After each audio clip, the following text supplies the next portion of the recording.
कभी कभी रात के सन्नाटे में एक छोटी सी आवाज भी कितनी डरावनी लग सकती है ना? तो आज हम एक ऐसे ही केस को देखेंगे, एक ऐसा रहस्य जहां डर और सच्चाई का आमना सामना होता है। असल में ये एक गाइड है कि कैसे हमारे दो जासूसों ने आधी रात को दिखने वाले एक साए के पीछे की पहेली को सुलझाया। हर बड़े रहस्य की शुरुआत, आप जानते हैं, एक छोटी सी बात से होती है, और हमारी कहानी की शुरुआत होती है इस एक लाइन से। समझिए कि ये हमारी केस फाइल की पहली एंट्री है, जो एक ऐसी रात की कहानी बताती है जब कुछ भी वैसा नहीं था जैसा दिख रहा था। तो किसी भी इन्वेस्टिगेशन में पहला कदम क्या होता है? बिल्कुल, सबसे पहले क्राइम सीन को समझना होता है। तो चलिए देखते हैं कि ये सब शुरू कहां से हुआ और कैसे हुआ। और ये रहा हमारा पहला सुराग, रात की खामोशी में एक अजीब सी खड़खड़ की आवाज। यही वो पहली कड़ी है जो हमारे जासूसों को एक ऐसे सफर पर ले जाएगी जिसके बारे में उन्होंने सोचा भी नहीं था। लेकिन कोई भी जासूसी अकेले तो होती नहीं है ना, हर किसी को एक पार्टनर की जरूरत होती है। तो चलिए मिलते हैं इस कहानी की हमारी जासूस जोड़ी से। तो ये है हमारी डिटेक्टिव टीम, और देखिए दोनों कितने अलग हैं एक दूसरे से।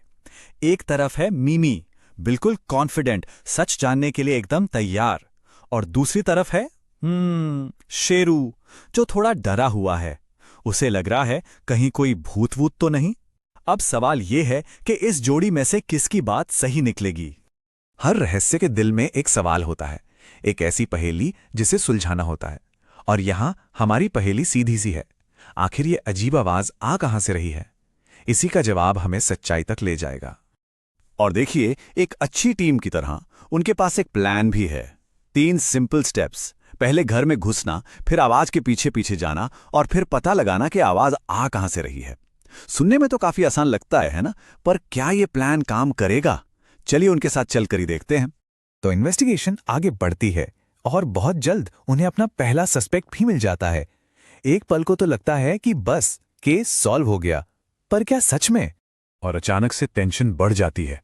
शेरू को कुछ हिलता हुआ नजर आता है। क्या ये वही है जिसका उसे डर था?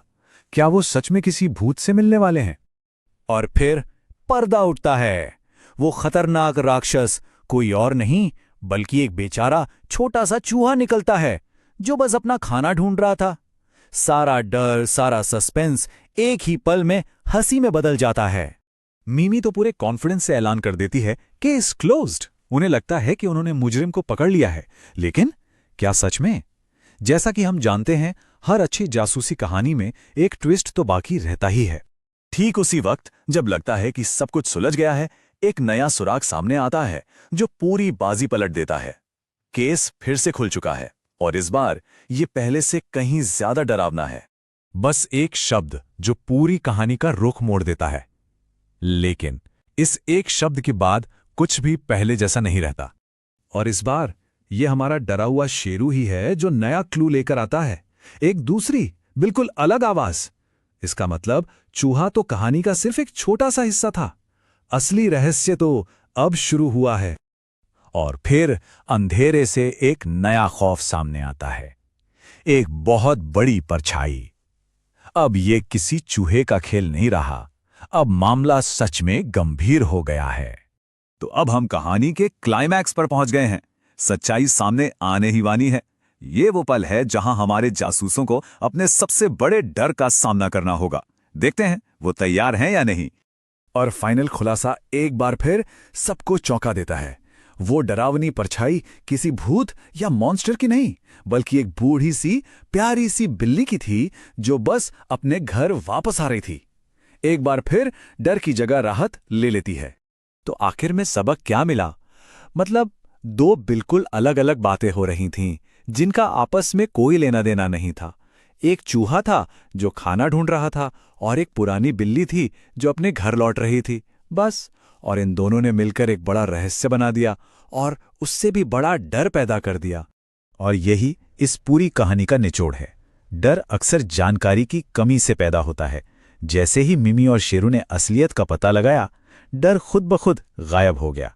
याद रखने वाली बात यह है कि जहां समझदारी और जानकारी होती है, वहां डर टिक नहीं पाता। और देखिए, इस एक तजुर्बे ने शेरू को कितना बदल दिया। जो कहानी की शुरुआत में डर से कांप रहा था, अब वही कितने कॉन्फिडेंस से कह रहा है, अगली बार मैं नहीं डरूंगा। ये हुई ना असली जीत। और इसी सवाल के साथ ये कहानी खत्म होती है। मिमी और शेरू ने यह सीखा कि किसी भी डर पर सवाल उठाकर और उसकी तह तक जाकर उसे हराया जा सकता है। तो अगली बार जब किसी अनजान डर से सामना हो तो क्या करना चाहिए? क्या उससे अपने ऊपर हावी होने देना चाहिए या मिमी की तरह उसकी जांच पड़ताल करके सच्चाई का पता लगाना चाहिए? यह फैसला आप सबका अपना है।